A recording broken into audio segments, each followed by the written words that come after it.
تشکل خلق تاجیک در عصرهای میانه تمام مسلمانان فارسی زبان را تاجیک می گفتند.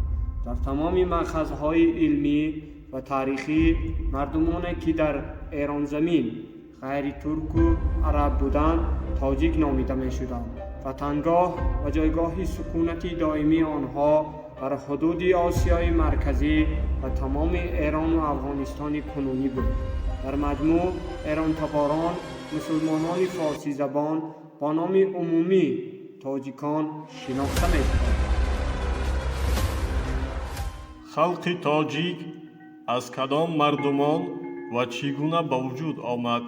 در نتیجه در دولت‌های خودی طاهریان، صفاریان و سامانیان متحد شدن مردمان ایران تبار، سغدیان، باختریان، فرغانیان، گوزگانیان، خوارزمیان، سیستانیان، هریویان، غزنویان، مازندرانیان، فارس‌ها، یزدیان، کرمانیان و غیره با زبان یگانه خطی و شفاهی فارسی دری وارد شدند و گرویدن به دین یگانه اسلام خلق بزرگ با نام تاجیکان به وجود آمد که تمام حدودهای ایران زمین تاریخی را در بر می‌گیرد.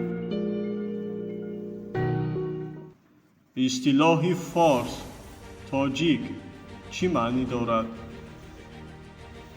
اصطلاح فارس تاجیک برای بزرگان تمدن ایران زمین و بیرون از آن که در عصرهای میانه با زبان فارسی ایجاد کرده‌اند و کار برده می شود.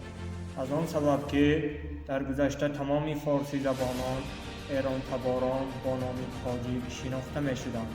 دانشمندان شوروی و تاجیک از جمله برتلز، صدرالدین عینی و دیگران این اصطلاح را برای آنها پذیرفتند و آن از جهت علمی و اثبات رسیده و قبول شده است. بنابراین هر اصطلاح دیگری که برای افاده فارس تاجیک به کار برده می شود از جمله فارسی تاجیکی و یا تاجیکی فارسی غلط و غیر علمی است.